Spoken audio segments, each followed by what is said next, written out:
almost have it all.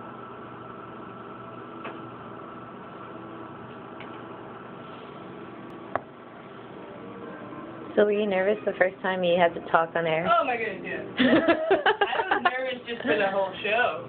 I mean, I was excited to do it because you have to go through a little bit of a process of, okay, what type of show are you going to have, and then you have to write it up, and you have to submit it. And I don't think there's really, like, it's going to work for our audience, but, you know, I think they were a little wary because, you know, again, I was the first solid R&B show for a long time. So I'm sure they were probably like, we don't exactly do that, but you're a student, and, you know, you put this proposal together, so let's see how well it goes. And, you know, honestly, I was coming into a hip-hop spot. Actually, do you know Gabriel? From, what's his name? The Aztec. Yeah, he actually bought a couple of my pieces of jewelry, and he likes all of his art, so it's awesome, yeah. Yeah, I mean, he used to host a show on here, like, for a while. And he went by 2 different names. I'm not going to say them. Because one is hilarious, but I'm not going to say it. I was coming into his spot, hip-hop spot, and the first few shows, I was already nervous. I was like, and you know, I'm pretty comfortable now moving between all 6 of these But it items. seems nerve-wracking. It's a little nerve-wracking now, but definitely the first time I was like, okay, where we go? Okay. Time is counting down. Like now, I have 3 minutes and 28 seconds to find the next song. And right now, for me, that seems like that's a good amount of time to find like 2 or 3 songs. And then update my playlist and maybe answer a phone or something. When it first started, it was like, so we have 3 minutes to do this? What's going on? The clock is going down. I don't know what's happening. And you know, you definitely get your dead air moments. You definitely get your slip up. I still slip up and say something stupid or, you know, forget to push a button. And I think it was very recently where I had like 15, 20 seconds of dead air. It was all my fault. But, you know, that stuff happens when you're in live radio. Yeah. That should be expected. That's cool. So how long have you been on the air now? I just passed my 2-year mark. Yeah, February 1st is my anniversary. That's right, you told me, the 1st of February. Yeah, it passed and I was like, oh, that's my 2-year mark. Yeah, last year I had this big celebration on there. I was like, my anniversary! And playing all my favorite songs, and I completely forgot to do it. So, do you usually come into the station with like your show pretty much planned, or sometimes it's real sporadic? Well, let me ask you this. Since you're a listener, how does it sound? I don't know. To be honest, I can't really tell. Like, some of the times I'm like, oh, cool, like, Dallas just has, like, really good taste in music. It's like when you go over to a friend's house, and they're just like, oh, check out this song, check out that song. Yeah. You know? But then, seeing you in here, it's kind of like, wow, I wouldn't be able to choose all those songs just at the moment. So maybe she has, like, a list of songs she wants to play, just not in a specific order, or I don't know. But they all mesh together well, as if it's already set. Oh, well, it's kind of like that. I definitely come into each show knowing what I want to play, because I always have new music. You know, whether it's stuff that's come in, or I've done on my own research, or people have given me, I always have new music to play and share. And, or you know, I rediscovered an old track that I've never listened to before. Hey, Mickey! Are you right there? I'll never know. Oh, did you hear I was 20 minutes late? Huh? Did you hear I was 20 minutes late? No. Yeah, I was 20 minutes late. Really? Why? What's going on? Went to Sabrina, now. nice to meet you. How you doing, man? Still good, huh? I'm right back here. Oh yeah, she's asking if I have a set playlist before I come into the show. Yeah. Yeah, it's like that. I don't think any of us does. It's just my vibe as we go. Yeah, and it's like for this show, I definitely have like songs people requested online, and definitely, you know, her chart toppers that people want to hear. But it's nothing Set in stone. yeah, ever said. It's usually like, oh, this song will sound really good after this. And if you know your genre and you know your collection, it's going to come pretty easy. Cool. Yeah, it sounds like it comes pretty easy to you. Thank you. Like I say, I'm throwing everything.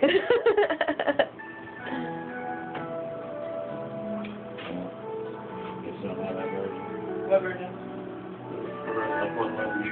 Oh yeah, dude. I bought it. I heard it today. I was like, and then You never heard it? No, I've never heard it until today. And then I played a song for you. Huh? Yeah, she did a song for you. Whitney. Yeah, her version of a song for you.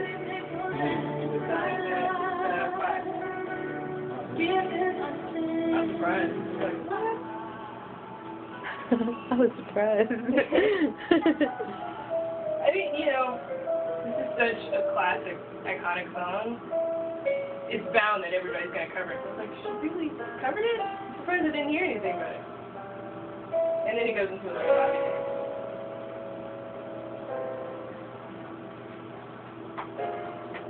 I've been so many places in my life and time. Not bad, right? I've sung a lot of songs and made some bad rhymes. I've acted out my life on stages with 10,000 people watching. Well, we're alone now, and I'm singing a song to you. I know your image of me is what I hope to be. I feel there's no one more important to. Don't worry, I'll give it to you. That's the other thing great about K-Fun. We all share music. I've ripped so many CDs from him. And mine personally. My dedication to someone special. Who? Somebody who? Special. Thanks, man. So you get all types of dedications in all different ways, huh? Yeah. I mean, seriously, I sometimes have people texting me, or I'm sure my mom will call later in the show. She'll be like, play this! Alright. So who are some of the people you follow, or like in radio or even just in music? Some of the people who I what? You followed or just kind of looked up to?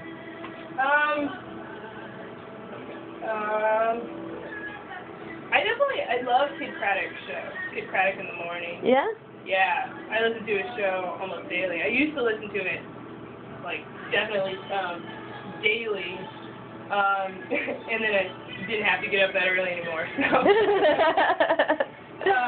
What did you like about his show? He's very, he's relatable. He's extremely relatable. And he has a team that is stuck with him. I mean, to have a job in radio for 6 months on now in one spot that's golden. And to have a morning show where 3 of the people have been together for 15 years, that's unheard of. Ridiculous. And he does a lot of charity work as well. And plus he's in Dallas. So everywhere the intern is realistic. But yeah, so him, I like Tom Joyner in the morning. I used to live in DC, so a lot of those jocks, on-air jocks, are really kind of, because, you know, it's an R&B city. Yeah. So they play a lot of stuff. And then, you know, TV state goes, Carson Daly. Yeah?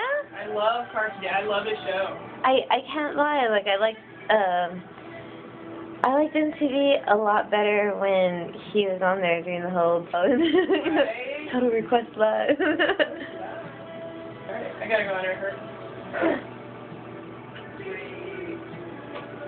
You know, my love for you.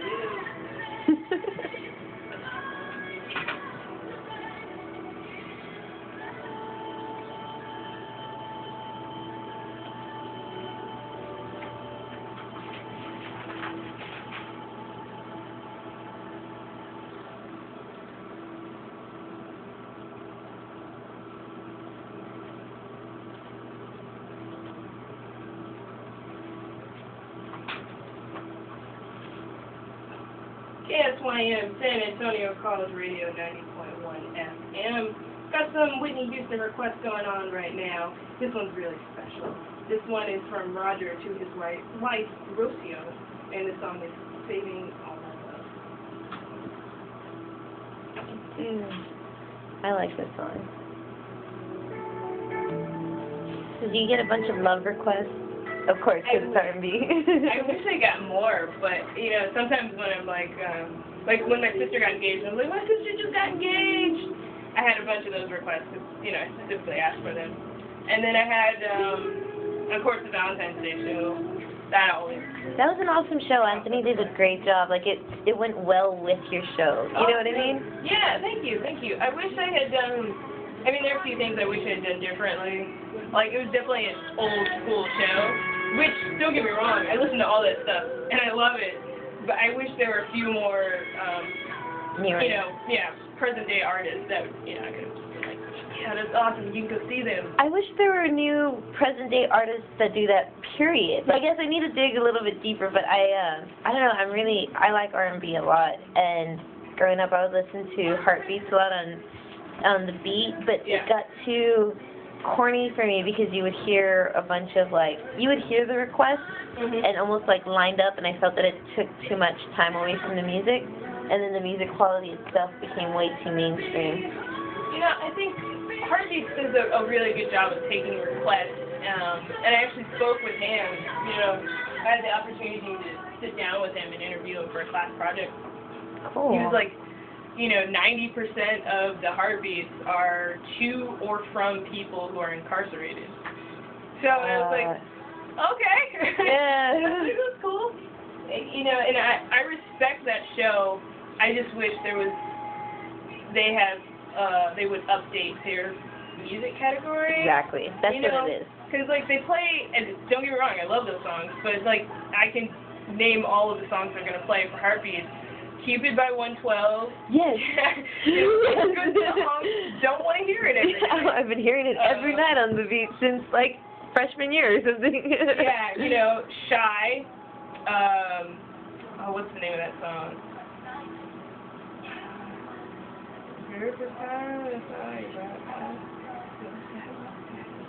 If I ever fall in love by Shy. Okay. Yeah. Weak by SWV. Right? And, you know, they'll throw an Alicia Keys song in there. Yes. You know, to bring it current and update, but... Yeah, that's usually what it is.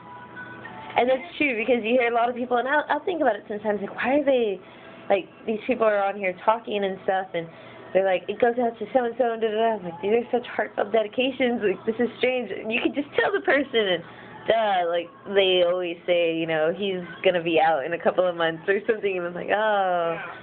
That's cool. I don't know. I always need an R&B fix, and the closest that I get to anything else. Obviously. No, the closest that I get to it other than your show is listening to Kono. You know, because they'll play some type of a few Al Green and. You know, they'll play Al Green and they'll go back into Earth, Wind and Fire. Yes. Do you remember? Yeah, I have a 3-disc set of Earth, Wind and Fire. You don't mess with the elements. You don't mess with the elements. You really don't. There are certain requested artists that will always be requested just about every show. Earth, Wind and Fire is one of them. Corinne Bailey Rae is another. I love her, and the fact that you put her on the playlist, I was like, yes. You know, I don't hear her too much, period. Which is kind of a good and a bad thing. I wish more people would listen to her, but at the same sense, I like that she's not played out, if that makes any sense. Yeah. Okay, just making sure. I was that's not what I want to hear. You know, she is a slept-on artist. I'm just going to show you how much I love Corinne. Where'd it go? There you go. Corinne. I have this one. I have the double disc one, so it has that purple CD that goes with it. I mean, it's yeah. And for somebody so well respected in music, she's not played on, you know, quote unquote R&B stations. At least here. I'm sure in probably DC they play her, but she's just one of those, in my opinion, those slept-on artists. And she has such a beautiful voice. It's just a whole different type of mood when you listen to her. I don't know how to explain it. Ouch. You okay? I should be.